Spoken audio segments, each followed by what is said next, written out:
তৰ্ক নকৰো কোন বাংলাদেশৰ পৰা আহিছে কোন আহিছে বাংলাদেশৰ পৰা কি কথা ক'ব আহিছে না দীক্ষিত শৰ্মা ডাঙৰীয়া তুমি নিজে বাংলাদেশী আমি খেদিম হা এইবিলাক কথা মোক চম্ভালি ক'বা দেই তুমি অন ৰেকৰ্ড কৈ আছা এইটো কথা কাক বাংলাদেশী কথা কৈছা তুমি কাক বাংলাদেশী তই কাক বাংলাদেশী কথা কৈছ এইটা গুণ্ডামি বেলেগত দেখাবি হা মানুহৰ ঘৰত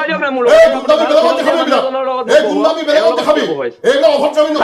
নকৰিবি অসম বলমি সীমা আছে ভদ্ৰতাৰ কথা ক'লে যদি উত্তৰ দিবলৈ নাজানো আচলতে তহঁতৰ নাই কোনে মনা কৰিছে জানা ভাই বাংলাদেশ বিচাৰিছ যদি খেদ অসম বলমি নকৰিবি জানা মই গুৱাহাটীৰ পৰা আহি আছো পোৱাগৈ নাই তই যা চুপ কথা ক'ব আহিছে হয় হয় না প্লিজ এই শব্দবোৰ ব্যৱহাৰ নকৰিব এই শব্দবোৰ ব্যৱহাৰ নিয়ম মানে দেশতকৈ নিয়ম ডাঙৰ নহয় জাতিতকৈ নিয়ম ডাঙৰ নহয় কিহৰ প্ৰত্যেকটো কথাতে নিয়ম বাংলাদেশৰ পৰা যে ভুৱা নথি পত্ৰ বনাই যে ইয়াত আহি থিতাপি লৈ নিয়ম লৈ আহে নি ভাৰতীয় সংবিধানখনত প্ৰথমে আছিল 79 to 85 বিদেশী বিতাৰণ আন্দোলন বিদেশী বহিষ্কাৰ আন্দোলন আৰু এতিয়া উজনি অসমত মিয়া বহিষ্কাৰ আন্দোলন হ'বলৈ গৈ আছে নহয় কথাবিলাক এনেকুৱা হৈছে যে বাংলাদেশে যাব লাগে এইটো হিন্দু মুছলমানৰ যিটো নেৰেটিভ এই নেৰেটিভটো কংগ্ৰেছ আৰু বিজেপি নেৰেটিভ হিন্দু মুছলমানৰ আমি জাতীয়তাবাদী মানুহ আজি শিৱসাগৰৰ দৰে এতিয়া সম্প্ৰীতিৰ কথা কোৱা শিৱসাগৰত যেতিয়া বিভিন্ন ধৰ্মীয় শ্লোগান দিব মানুহে খিলঞ্জীয়া মুছলমান মানুহ আৰু সন্দেহযুক্ত মানুহ লগ হৈ যদি এনেকুৱা ধৰণৰ ধৰ্মীয় শ্লোগান দিয়ে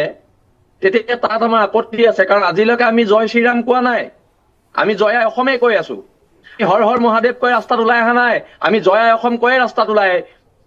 ওলাই আহো এতিয়া কথাবিলাক হৈছে কি যদি এটা শব্দ ওলাইছে এই শব্দটো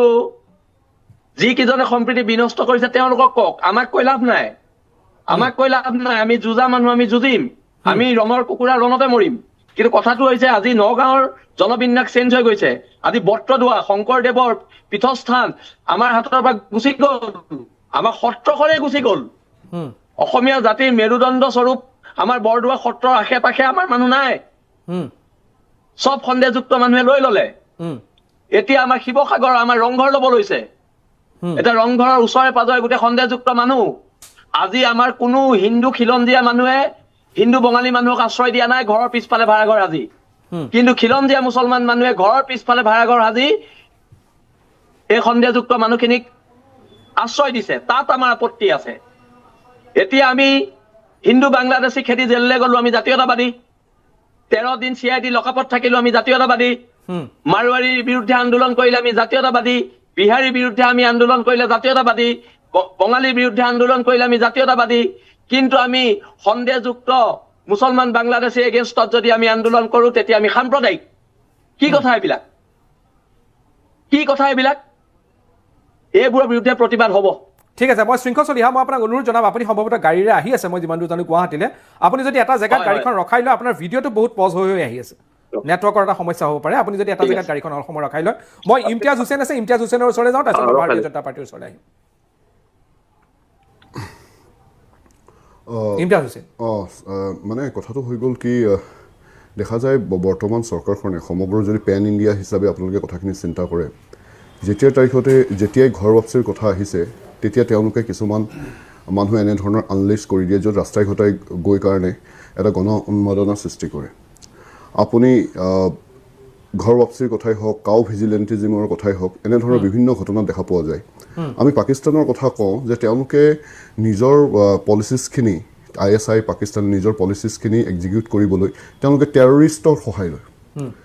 আজি এনে এক পৰিৱেশ সৃষ্টি হৈছে যে অসম চৰকাৰে নিজৰ পলিটিকেল যোনখিনি চিন্তাধাৰা 2026ত তেওঁলোকে কি হিচাপে নিৰ্বাচনত উপনীত হ'ব লাগে তাৰ বাবে কিছুমান তেওঁলোকে চেষ্টা চলাইছে কিছুমান তেওঁলোকে পলিচি লৈছে তাৰ ভিতৰত এটা আছিল পুজবেকৰ ক্ষেত্ৰত আপোনালোকে দেখা পালে যে যেতিয়া ভাৰতীয় আমাৰ দেশৰ আদালতে এই ক্ষেত্ৰত অলপমান ষ্ট্ৰিক্ট হ'ল এই পুজবেকৰ কথাটো আঁতৰাই দিলে আঁতৰি কিনে তাৰ পাছৰ মুহূৰ্তত দেখা পালে এভিকশ্যনলৈ গুচি যাওঁ যিহেতু 2021-22 চনতে যোনবোৰ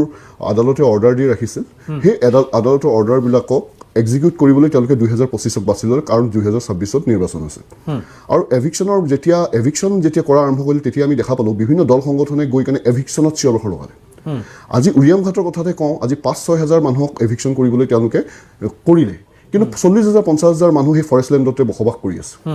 সেইখিনি কথা একো নাই মই গাঁওখিনিৰ নামো এতিয়ালৈকে কৈ দিব পাৰোঁ অকল 7-8খন গাঁও উচ্ছেদ কৰি উৰিয়াম ঘাটত যদি 40-50-60খন গাঁও হেৰি ৰেংমাই সংৰক্ষ বন অঞ্চলত ৰাখি কাৰণে যদি ফৰেষ্টখন তেওঁ মুক্ত কৰিম বুলি কৈছে অসম চৰকাৰে আমি নামানো আৰু দল সংগঠনবিলাকে অকল যে সেই 7-8খন গাঁৱৰ বিৰুদ্ধে লাগিলে এই বাকী 50খন গাঁৱৰ কথা কিয় চিৰখৰ নকৰিলে পুছবেকৰ ক্ষেত্ৰত প্ৰায় 60-70 হাজাৰ নন মুছলিম ফৰেনাৰ হিচাপে ডিক্লেয়াৰ হৈ আছে 30,000 মানুহ 30-35,000 মানুহ মুছলিম ফৰেনাৰ হিচাপে ডিক্লেয়াৰ হৈছে পুছবেক কৰোঁতে সেই 60,000 এজন মানুহক পুছবেক কিয় নকৰিলে তেতিয়া প্ৰশ্ন উত্থাপন কিয় নকৰিলে এনেধৰণৰ বিভিন্ন কথা আছে আজি দেখা গৈছে যে তেওঁলোকৰ এই পলিচিখিনি যেতিয়া তেওঁলোকে কৰিব পাৰে যদি কিছুমান সংগঠনৰ কিবা নীতি থাকে আদৰ্শ থাকিব আমাৰ আদৰ্শগতভাৱে বিমত থাকিব পাৰোঁ কিন্তু তেওঁলোকে সেইখিনি সময়ত কিয় এইবোৰ ব্যৱহাৰ কৰে যে চৰকাৰৰ পলিচিবিলাকক কমপ্লিমেণ্ট কৰিবলৈ লাগে আজি অসমৰ বিভিন্ন লোকে এইখিনি কথা বুজি পাইছে যে তেওঁলোকে কি হিচাপে চৰকাৰৰ এই এজেণ্ডাত তেওঁলোকে ভৰি দি কাৰণে এই গোটেই অসমত এখন মুছলিম হিন্দুৰ এক পৰিৱেশ সৃষ্টি কৰিব বিচাৰিছে আৰু যোনটো এই গণ উন্মাদনা হৈছে ইয়াক লৈ ভাৰতৰ আদালত কিমান ষ্ট্ৰিক্ট আজি তেহচিন পুনাৱালা কেছটোত স্পষ্টকৈ কৈ দিছে বনাই দিছে কি হিচাপে এটা স্পেচিয়েল টাস্ক ফ'ৰ্চ গঠন কৰিব লাগে এনেধৰণৰ ঘটনাৰ ওপৰত কি হিচাপে এনেধৰণৰ ব্যক্তিবিলাকে যোনে আইন হাতত লয় সংবিধানৰ সুপ্ৰিম বেচিক চেলেঞ্জ কৰে যোনে ৰুল অফ লক চেলেঞ্জ কৰে সেইসকল ব্যক্তিৰ হিচাপে কি হিচাপে কঠিন হ'ব লাগে সেই গোটেইখিনি পৰিৱেশৰ ওপৰত যেহেতু অসম চৰকাৰ ব্যৰ্থ হৈছে আজি যদি ক'ৰবাত বাংলাদেশে আছে it is the duty of the home department ব্যৰ্থ হ'লে তেতিয়া তেওঁলোকে বেলেগ মানুহ উলিয়াই দিয়ে হোম ডিপাৰ্টমেণ্ট যেতিয়া ব্যৰ্থ হয় মানুহক সুৰক্ষা দিব তেতিয়া আৰ্ম লাইচেঞ্চ দিব এই যি পৰিৱেশটো সৃষ্টি হৈছে আচলতে এইখন দেশৰ সভ্য মানুহ এই ৰাজ্যৰ সভ্য মানুহে এইখিনি কথা বুজি পাইছে যে বৰ্তমান যিহেতু ৰাজ্য চৰকাৰ সম্পূৰ্ণৰূপে ব্যৰ্থ হৈছে আগন্তুক 2026 চনত অসমৰ ৰাইজে তেওঁলোকক মুখ ঠেকেচা দিব সেইকাৰণে তেওঁলোকে অসমত এটা গণ উন্মাদনা সৃষ্টি কৰি কাৰণে হিন্দু মুছলমানৰ নামত এটা মেৰু বিভাজন কৰিবলৈ কিছুমান মানুহক আনলিষ্ট কৰি দিছে সেই কথাটো বুজা হৈছে আৰু যদি সঁচাই ক'ৰবাত বাংলাদেশী আছে সেই হিচাপত SP বৰ্ডাৰ এজন আছে SP বৰ্ডাৰে তেওঁলোকক ফিজিকেল ইনকুৱাৰী কৰি কাৰণে তেওঁলোকক ফৰেনাৰ্ছ ট্ৰাইব্যুনেলত তেওঁলোকৰ কেছটো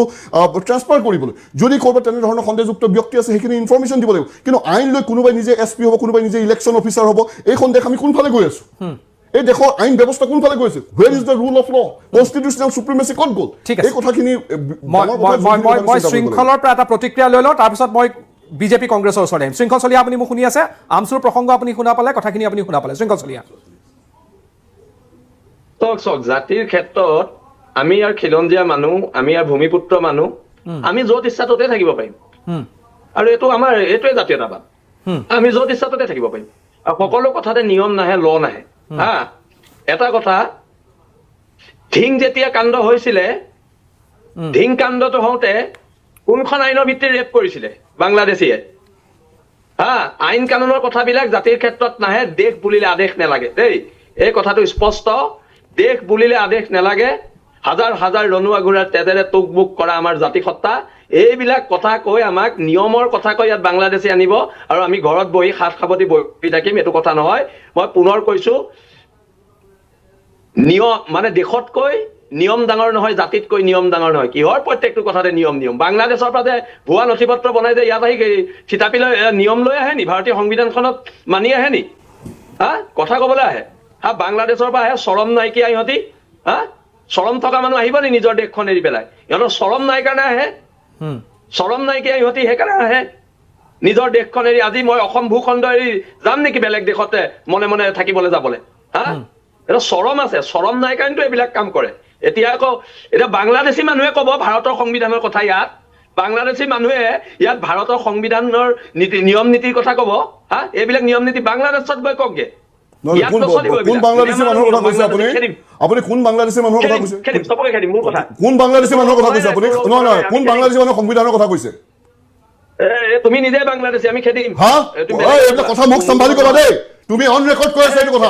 কাক বাংলাদেশী কথা কৈছা তুমি কাক বাংলাদেশী তই কাক বাংলাদেশী কথা কৈছ এই এটা গুণ্ডামি বেলেগক দেখাবি হা মানুহৰ ঘৰত এই গুণ্ডামি বেলেগক দেখাবি এই গুণ্ডামি বেলেগক দেখাবি এইবিলাক অভদ্ৰামি নকৰিবি অভদ্ৰামি নকৰিবি কি বুলি ভাবিছ নিজৰ কি বুলি ভাবিছ যাক তাক যি কথা কবি হা ষ্টুপিড কথা কব আহিছে বাংলাদেশী বুলি কৈছে অন ৰেকৰ্ড এই ভিডিঅ' ক্লিপ লাগিব মোক তে বাংলাদেশী কাক কৈছে ষ্টুপিড চৰম নাই তই কাক কৈছ বাংলাদেশী তই জানো কোন বাংলাদেশৰ পৰা ইয়াত ভাৰতীয় সংবিধান তই কোন হয় আৰে ঘৰৰ চৌকা নজৰ চান্দা বুলি সেইবিলাক মানুহে ইয়াত আমাক স্বীকৃতি পাইছে চান্দা বুলি খাবলৈ আহিছে ইয়াত হা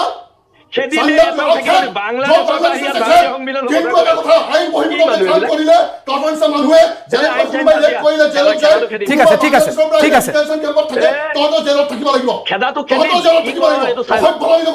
অসভ্য হ'লে কিবা আছে ভদ্ৰলোক কথা ক'লে যদি উত্তৰ দিবলৈ নাজানো আচলতে তহঁতৰ নাই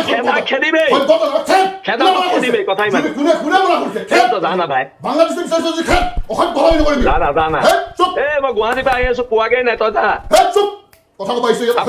হয় হয় না না প্লিজ প্লিজ প্লিজ এই শব্দবোৰ ব্যৱহাৰ নকৰিব এই শব্দবোৰ ব্যৱহাৰ নকৰিব সভ্য আলোচনা চক্ৰত এনেকুৱা